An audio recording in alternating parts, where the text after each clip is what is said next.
Hello friends, welcome to my YouTube channel happy fit on happiness in life. Friends, आज हम एक ऐसे topic पर बात करेंगे जो कि हर मैरिड कपल की लाइफ का हिस्सा है, पर इस टॉपिक के बारे में कोई भी कपल आपस में बात करना पसंद नहीं करता। फ्रेंड्स, छोटी मोटी नोकझोंक तो किस रिलेशन में नहीं होती, पर दिक्कत तब होती है जब छोटी सी नोकझोंक एक बड़ा इश्यू बन जाती है और बात बहुत आगे बढ़ जाती है।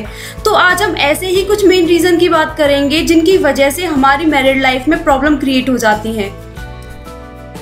फ्रेंड्स, पहला कारण है एक्सपेक्टेशन, मतलब उम्मीद, जो आज तक किसी की पूरी नहीं हुई, क्योंकि सामने वाले से उम्मीद लगाना हमारी आदत बन चुकी है।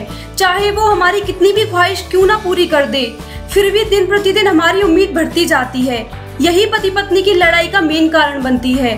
फ्रेंड्स, कभी कभी सामने वाले से जरूरत से ज्यादा उम्मीद करने की जगह खुद से एक्सपेक्ट करना चाहिए कि हम उसके लिए क्या कर सकते हैं। अगर हम एक दूसरे से एक्सपेक्टेशन करने की जगह एक दूसरे की एक्सपेक्टेशन को पूरी करने की कोशिश करें तो शायद रिलेशन में अंडरस्टैंडिंग डेवलप होगी और रिलेशन स्ट्रॉन्ग होगा।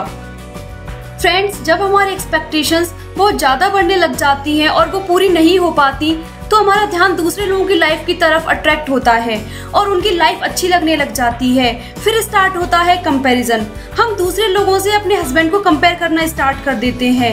लाइक उसका हस्बैंड उसके बर्थडे पर उसके लिए गिफ्ट लाए, उसे वैकेशन पर लेकर जाए, उन लोगों की लाइफ कितनी हैप्पी लाइफ है, ब्ला ब्ला।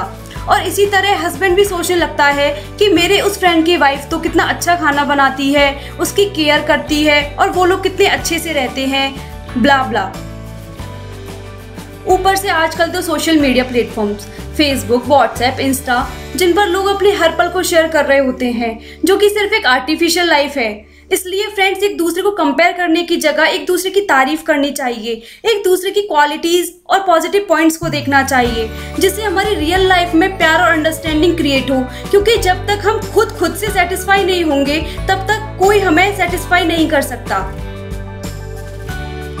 फ्रेंड्स, अगर हमें अपनी रिलेशनशिप को स्ट्रॉन्ग रखना है तो हमें एक दूसरे पर ट्रस्ट करना होगा, क्योंकि अगर किसी रिलेशनशिप में ट्रस्ट नहीं है तो वो रिलेशन चाह कर भी ज्यादा दिन नहीं चल सकता। और ट्रस्ट खत्म होता है छोटी छोटी बातों से। फ्रेंड्स, कभी कभी हम छोटी छोटी बातों पर बड़े बड़े झूठ बोल देते हैं या जाने अनजाने ऐसे काम कर देते हैं जो हमें नहीं करने चाहिए, जिसका इम्पैक्ट हमारी रिलेशनशिप पर पड़ता है और धीरे धीरे ट्रस्ट खत्म होने लगता है। इसलिए हर स्ट्रॉन्ग रिलेशनशिप की सबसे मेन जरूरत है ट्रस्ट, क्योंकि जब हम छोटी छोटी बातों पर झूठ बोल देते हैं तो रिश्ते में गलतफहमी क्रिएट होती है और ये छोटी सी गलतफहमी हमारे रिश्ते को दीमक की तरह खत्म कर देती है। इसलिए हमें बस इतना ध्यान रखना है कि चाहे कितनी भी प्रॉब्लम क्यों ना हो, पर हमें एक दूसरे पे ट्रस्ट करना है और कोशिश करनी है कि किसी भी कंडीशन में हम एक दूसरे के विश्वास को न तोड़ें। फ्रेंड्स, रिलेशन में विश्वास की शुरुआत होती है अंडरस्टैंडिंग से।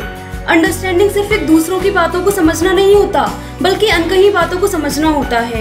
एक दूसरे के वर्ड्स को समझना नहीं होता, बल्कि वर्ड्स के पीछे छुपी हुई फीलिंग्स को समझना होता है। Strong connection between two hearts without any wire.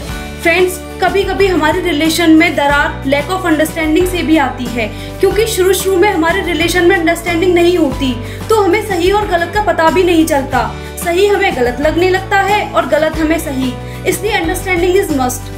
अगर किसी रिलेशन में अंडरस्टैंडिंग क्रिएट हो गई तो हम किसी भी कंडीशन में नॉर्मल रह सकते हैं। अंडरस्टैंडिंग क्रिएट ना होने का मेन रीजन है टाइम। जब हम एक दूसरे को टाइम नहीं दे पाते तो हमें एक दूसरे को समझने में वक्त लगता है, जिससे मिसअंडरस्टैंडिंग बढ़ती है और हम एक दूसरे को जज करना शुरू कर देते हैं।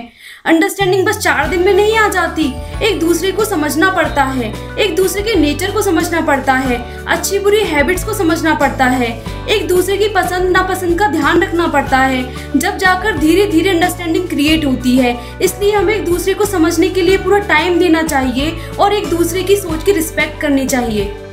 तो फ्रेंड्स, अगर हमें अपने रिश्ते को हैप्पी और हेल्दी रखना है तो एक दूसरे से एक्सपेक्ट करने की जगह एक दूसरे की एक्सपेक्टेशन को पूरी करने की कोशिश करनी चाहिए। फ्रेंड्स, कितना भी झगड़ा क्यों ना हो जाए, पर अपने पति या पत्नी की बुराई या इंसल्ट किसी एक दूसरे के सामने नहीं करनी चाहिए।